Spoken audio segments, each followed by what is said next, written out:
और आपने देखा कि 39 MOU आज साइन हुए हैं। मोटे तौर पर लगभग ये 18,300 करोड़ रुपए के निवेश का प्रस्ताव आज प्राप्त हुआ है और मैं समझता हूं कि इसके कारण जहां संपन्नता भी आएगी वहीं रोजगार के प्रत्यक्ष और अप्रत्यक्ष अवसर भी लोगों को मिलेंगे। नरेडको के साथ जम्मू कश्मीर सरकार ने 10,000 कंस्ट्रक्शन वर्कर्स को की स्किलिंग का या मैं कहूं कि स्किल डेवलपमेंट का काम शुरू किया है, जो काम प्रारंभ हो गया है। आने वाले समय में जब इनकी प्रेजेंस बढ़ेगी तो ये संख्या और बढ़ने वाली है। सेंट्रल और स्टेट गवर्नमेंट के एम्प्लॉइज के लिए तथा पुलिस पर्सनल्स के लिए आने वाले दिनों में हम सब आवास बनाने एक MOU साइन हुआ है और बाकी लोगों का भी हम जल्दी करने वाले हैं। नरेडको को बधाई देता हूं कि जम्मू कश्मीर चैप्टर भी उन्होंने शुरू कर दिया है और जम्मू कश्मीर के हमारे जो साथी इससे जुड़े हैं उनको भी मैं हृदय से बधाई देता हूं और उम्मीद करता हूं कि जिस भावना से नरेडको पूरे देश में काम कर रहा है उसी भावना के साथ जम्मू कश्मीर में भी नरेडको काम करेगा। एक बात मैंने कही थी कि सेंट्रल सेक्रेटेरिएट, ये प्रधानमंत्री जी ने एक योजना प्रारंभ की कि जो भी प्रदेश हैं उनकी राजधानियों में एक सेंट्रल सेक्रेटेरिएट होना चाहिए ताकि वहाँ की आवाम को, सामान्य नागरिक को भारत सरकार के सभी कार्यालय एक जगह मिल जाएं। तो ये फैसले भी हमने कर लिए हैं, जमीन आइडेंटिफाई कर लिया है हमारे सेक्रेटरी धीरज गुप्ता जी ने और आने वाले दिनों में CPWD उस काम को प्रारंभ करेगी। तो मोटे तौर पर जो मुख्य बातें थी वो हमने बता दी हैं। सर गुरसिमरन रिपब्लिक टीवी से।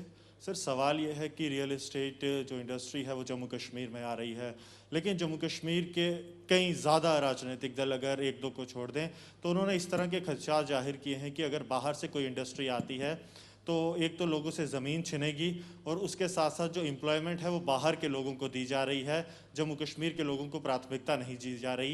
ये आपके ध्यान में भी होगा, इस बारे में सर आप क्या कहेंगे?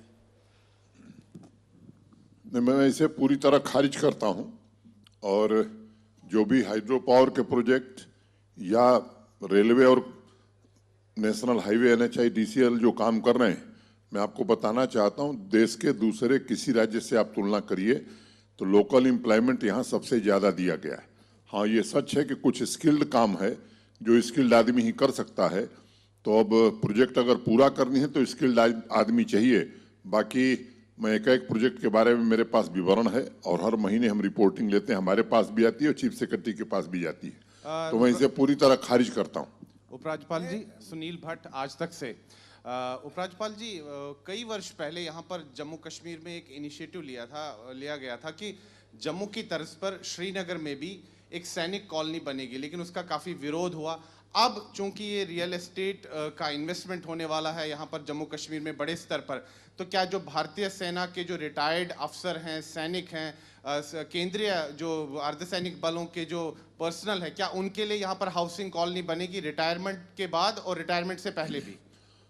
हमारे यहाँ कहावत कही जाती है कि आपके मुंह में घी शक्कर, तो मैं आपको यही कहता हूँ कि आपके मुंह में घी शक्कर, वो सुखद दिन आप जल्दी देखें। ऐसा प्रयत्न बहुत शीघ्र परिणाम में दिखाई पड़ेगा। मैं अरुण शर्मा, इंडियन एक्सप्रेस से हूँ। मुझे एक क्वेश्चन है कि आपने अभी तक कितनी लैंड आइडेंटिफाई की है for industry and for real estate, और इसमें कि कोई एग्रीकल्चर सेक्टर से भी लैंड यूज पैटर्न चेंज होगा क्या, जहाँ उसके बिना ही आइडेंटिफाई होगा? देखिए, इंडस्ट्री के बारे में कई बार कहा जा चुका है कि 6,000 एकड़ का हमारे पास लैंड बैंक था। हमने इंडस्ट्री को अनुमति दी है कि अगर एग्रीकल्चर लैंड भी इंडस्ट्री के लोग लेते हैं तो लैंड यूज चेंज करने के जो लॉज हैं वो हमने बना दिए हैं। जो हमारे पास सरकारी ज़मीन है, चाहे वो जम्मू डेवलपमेंट अथॉरिटी की हो, चाहे श्रीनगर डेवलपमेंट अथॉरिटी की हो, वो रियल इस्टेट सेक्टर को भी हम देंगे और ये लोग निजी ज़मीन खरीद के भी हाउसिंग कॉलोनी बनाएंगे, तो ऐसा कानून हमने बना दिया है और जैसा हमारे मुख्य सचिव ने उद्बोधन में बात कही कि अगर पैसा लगाने, हमारे पास पैसा है, हम जहाँ चाहें वहाँ खर्च कर सकते हैं, तो जिसके पास जमीन है उसको भी ऑप्शन मिलना चाहिए कि उसको सबसे बेहतर व्यवस्था क्या लगती। Pradeep Datta, sir, here in front of you. Pradeep Datta from Times Now TV channel. We have seen that some of the netas have once again resorted to fear mongering, डर पैदा करने की कोशिश कर रहे हैं, ये कह के कि ये एक नेफेरियस डिजाइन है, यहाँ पे डेमोग्राफिक चेंज आएगी जब बाहर से रियल एस्टेट वाले आके यहाँ पे जमीन खरीदेंगे। आप उन नेताओं को क्या कहना चाहेंगे जो ऐसा डर पैदा करने की कोशिश कर रहे हैं जब आप ट्रांसफॉर्मेशन की बात कर रहे हैं? और दूसरा एक और छोटा सा सवाल है, नागालैंड में armed force special power act को एक मीटिंग कमेटी बन गई है, क्या लगता है कि यहाँ पे भी क्लैमर बिल्ड हो रहा है कि कुछ लोग कहते हैं कि यहाँ से भी armed force special power act को हटाया जाना चाहिए, उस पर आपकी क्या राय है, क्या कहना चाहेंगे? देखिए, मैं किसी नेता की बात पर कोई प्रतिक्रिया नहीं देना चाहता हूं, मेरे पास दूसरा काम है। हाँ, ये जो बात आपने कही है, डेमोग्राफिक चेंज लाने की जो मतलब डर पैदा कर रहे हैं कि डेमोग्राफिक चेंज आ जाएगा इससे, मुझे लगता है कि लोगों की भावनाओं को भड़काने का एक कुत्सित प्रयास है और इससे कोई डेमोग्राफिक चेंज नहीं आने वाला है। जब मैं चर्चा कर रहा था तो मैंने सभी रियल एस्टेट के बड़े प्लेयर से भी ये निवेदन किया था कि जो आप काम करने जा रहे हैं, हमारे जम्मू कश्मीर के भी जो हमारे इस क्षेत्र के प्लेयर हैं उनको साथ जरूर रखिए। और इन सब लोगों ने मुझे भरोसा दिया है कि यहाँ के लोगों को भी हम साथ रख करके जो आगे डेवलपमेंट होगा उसको करेंगे।